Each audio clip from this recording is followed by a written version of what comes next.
Cuando ya son las 9:40, quiero invitarte a Copeuch, una cooperativa de ahorro y crédito donde más de 900.000 socias y socios cumplen sus sueños. Copeuch es un lugar con personas comunes y corrientes como tú, como yo, donde todos ganan. Conoce más sobre su oferta de productos y servicios financieros en copeuch.cl.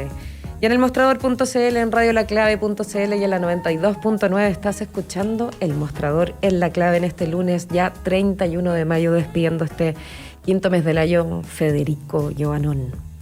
Te cuento ahora que el Colegio Médico decidió retirarse de la mesa social COVID-19 con una serie de cuestionamientos al manejo de la pandemia por parte del gobierno, especialmente por su última medida, el pase de movilidad.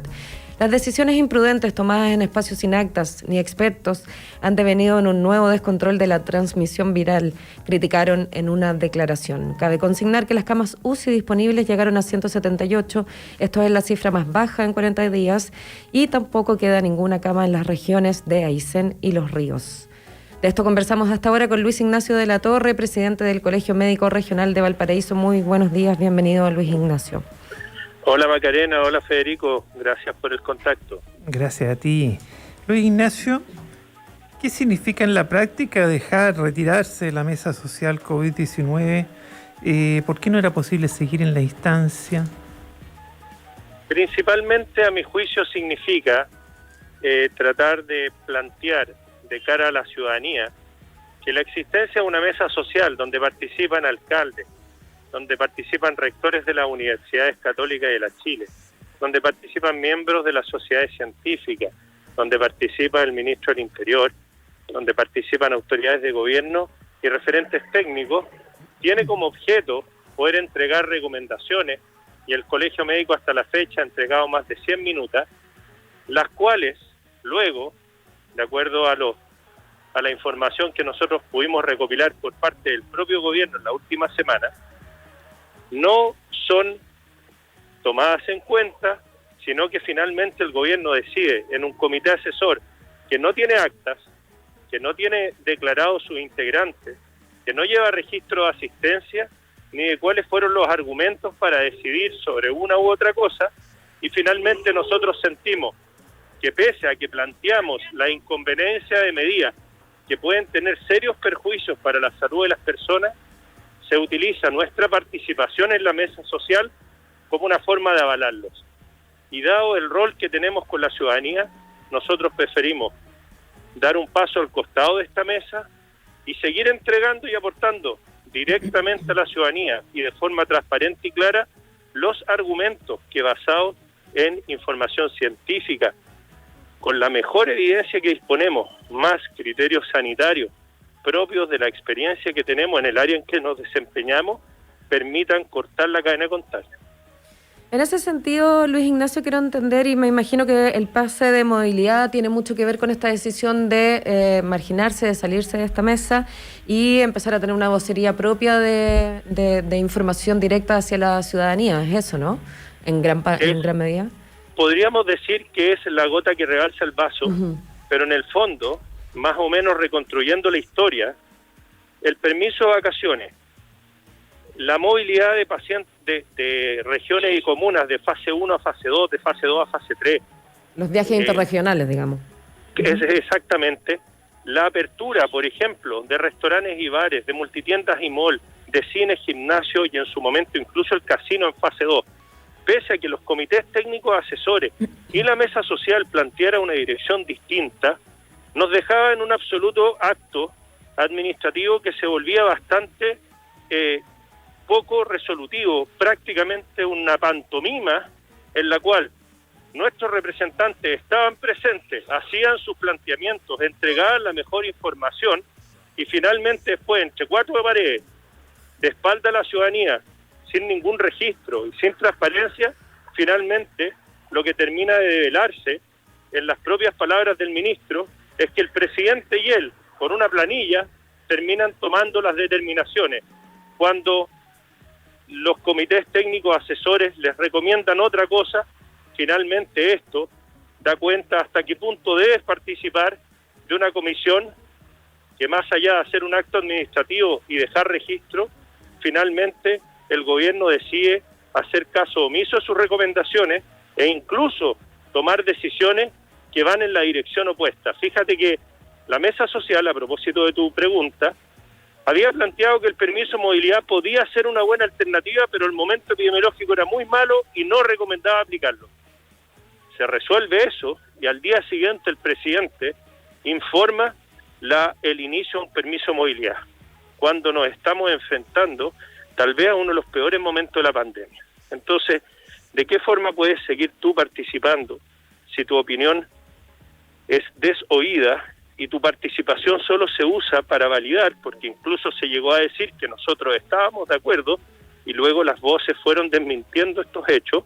Lo mismo ocurrió con distintos referentes del comité técnico que dijeron, entre ellos Álvaro Erazo, que no habían estado de acuerdo con esta medida y que no parecía oportuna, y sin embargo lo dijo el rector de la Católica, lo dijo el rector de la Chile, y sin embargo ahí estaba la medida instaurada, y ahora nosotros nos toca asumir como trabajadores de la salud y a la ciudadanía las consecuencias de esto que desde mi perspectiva se transforma en el permiso de vacaciones 2.0.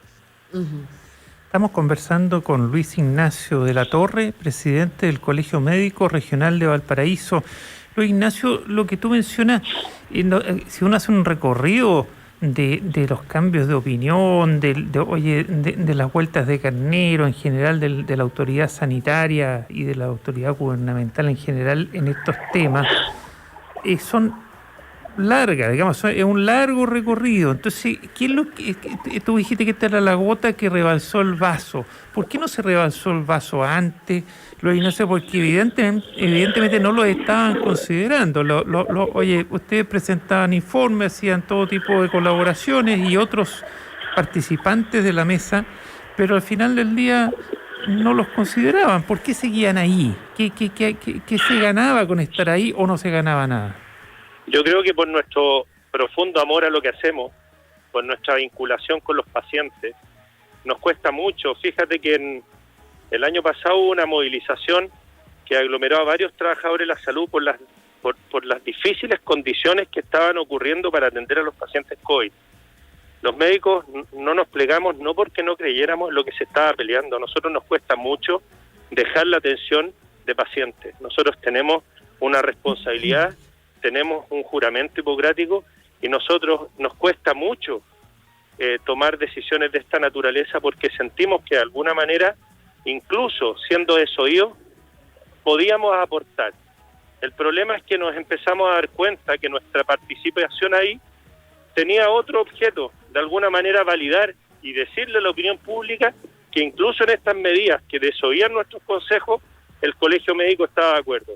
Y una cosa es que no te hagan caso, pero otra es que te quieran hacer cómplice de decisiones que tú no validas. Y creo que ese punto también fue relevante. El otro punto que creo que fue relevante es que cuando nosotros planteamos nuestras opiniones, no son las opiniones de un dirigente gremial, sino que muchas veces obedecen a lo que un departamento de salud pública, asesorado por expertos de nivel internacional, realiza, y que tanto la autoridad sanitaria como incluso el ministro del Interior en su momento no validaban a los expertos, entre otros, por ejemplo, como el doctor Rada en su momento, experto internacional en medicina de emergencia, o al doctor Canals en su predicción de llegar a los 8.000 casos.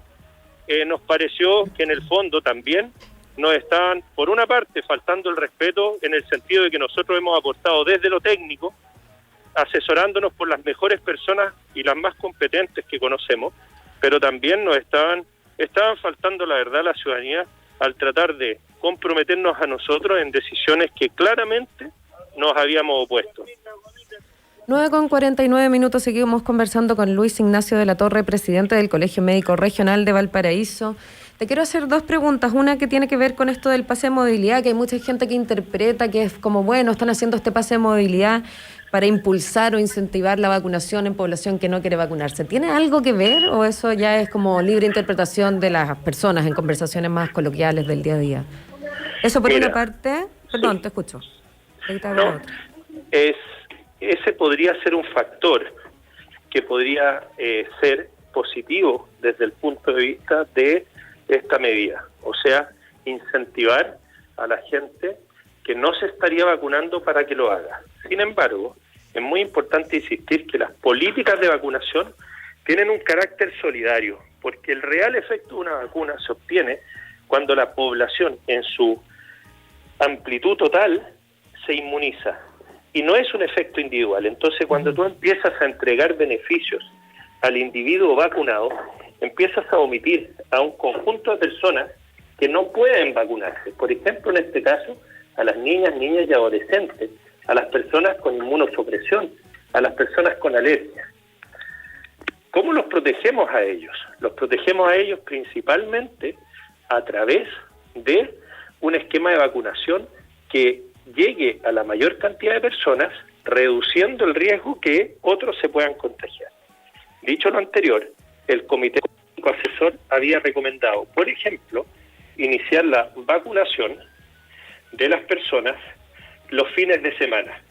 Y esa medida tardó casi 4 meses en implementarse, y era una medida mucho más adecuada, que sin aumentar la movilidad y sin aumentar el riesgo de contagio, generaba, entre otras cosas, un aumento en la posibilidad que muchas personas, sobre todo de población activa, acudieran a vacunarse, que eran las personas que no estaban yendo, entre otras razones porque no había un permiso para poder dejar tu trabajo durante toda la mañana y abocarte a una inmunización. Entonces, si bien es cierto, el tema del aumento de la vacunación puede ser un efecto, el efecto es transitorio y finalmente puede ser más pernicioso si es que, a propósito de esa medida, las personas entienden equivocadamente, pero forma parte de una mala comunicación, que al tener las 2 vacunas pueden realizar actividades que antes no estaban permitidas, y por lo tanto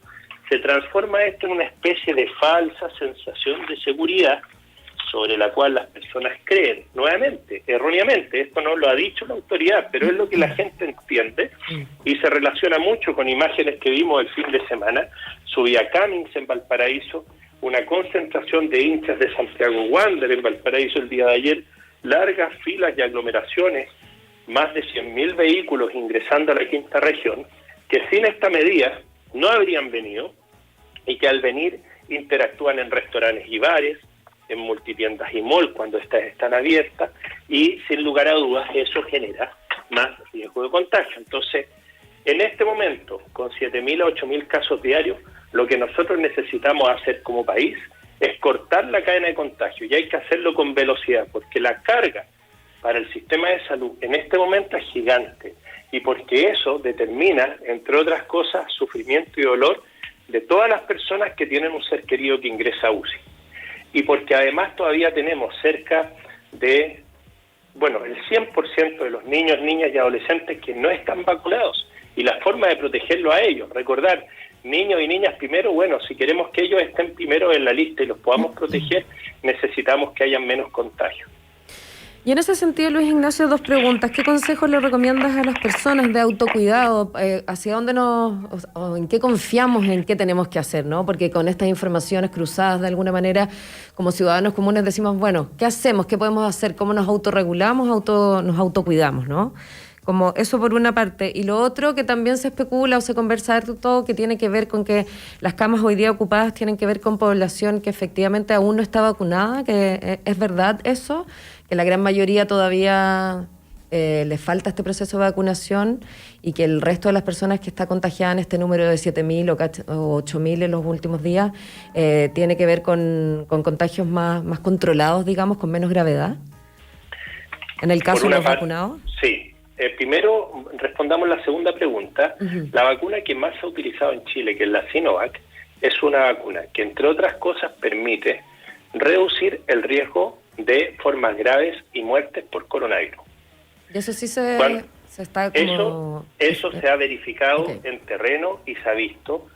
Sin embargo, hay que aclarar que no tenemos certeza de cuál va a ser el comportamiento de esta vacuna cuando cepas, por ejemplo, la India, empiecen a circular comunitariamente en nuestro país y se transformen en las cepas más prevalentes, o sea, la que más infección va causando.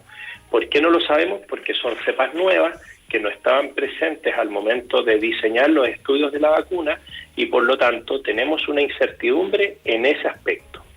Por eso mismo, la OMS dice, ante la emergencia o aparición de nuevas variantes, lo más importante es que los países logren cortar la cadena de contagio. Entonces aquí vamos a enganchar con tu primera pregunta. ¿Cómo podemos, como ciudadano individual, como chileno o chilena de a pie, cortar la cadena de contagio? Lo primero es entender que este virus se transmite por dos mecanismos principalmente. Uno es por gotitas, estas gotitas de saliva que salen al toser, al reír, al hablar, al cantar y que viajan cerca de 1 metro, 1,5 metros. Esas gotitas pueden estar en mis manos cuando yo estornudo y me tapo la nariz, o pueden estar en mis manos cuando yo me rascao la carita, la boca, etcétera. Y por lo tanto, el lavado de manos, el uso de mascarilla y mantener la distancia física son esenciales para cortar ese tipo de contagio. Pero hay un segundo mecanismo de contagio que es muy peligroso y es el que puede generar brotes masivos, y es el de los aerosoles. Significa que las personas, incluso usando una mascarilla, cuando respiran y botan el aire, botan partículas del virus, si es que tienen coronavirus, aunque estén asintomáticos. Y esas partículas de virus flotan en el aire y viajan como si fuera humo del cigarro, con la diferencia que no se ve y no se huele. Entonces este aire, que empieza a estar un poco más viciado, empieza a tener mayores concentraciones de virus, y otra persona que está en la misma habitación y que permanece en esa habitación, incluso usando mascarilla, se puede contagiar.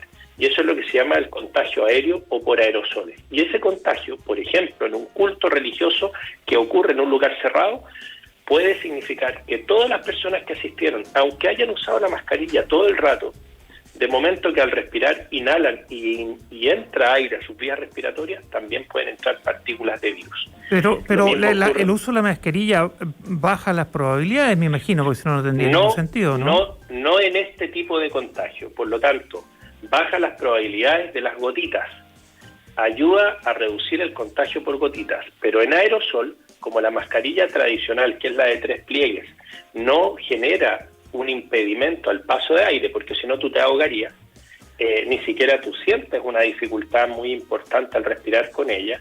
El problema es que al respirar ingresan estas partículas virales. Entonces, como mensaje, cuando estamos en un lugar cerrado, incluso portando una mascarilla, nos exponemos a un riesgo. Por eso el segundo mensaje es ventilar, ventilar, ventilar.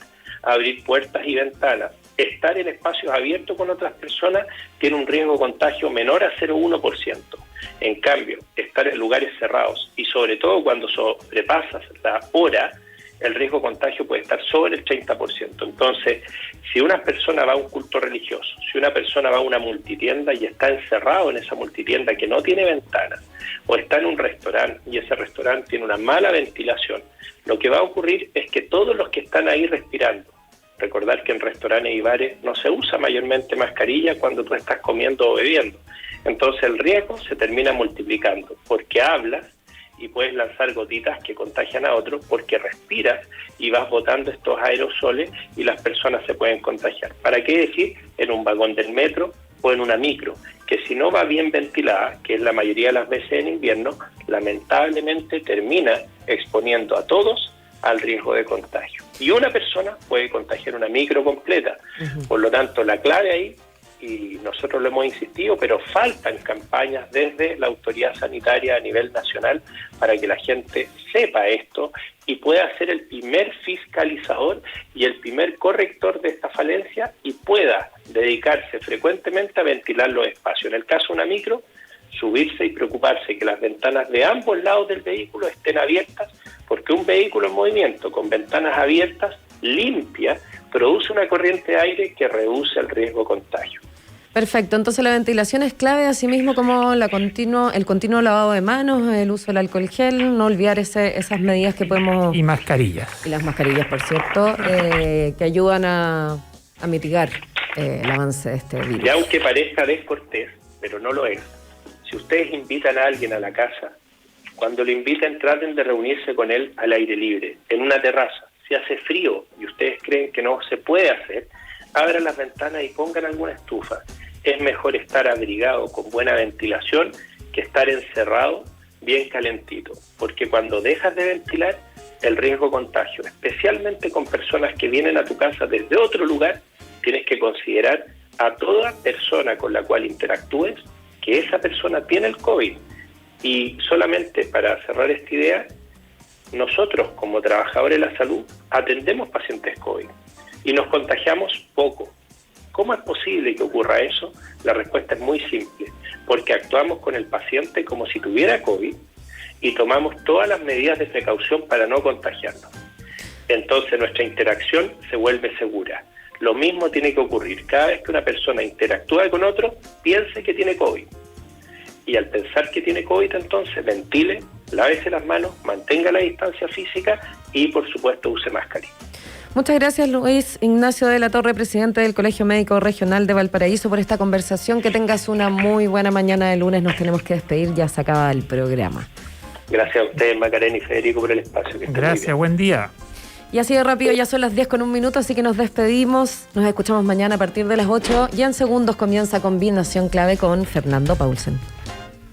Copeut, Cooperativa de Ahorro y Crédito, presentó El Mostrador es la Clave.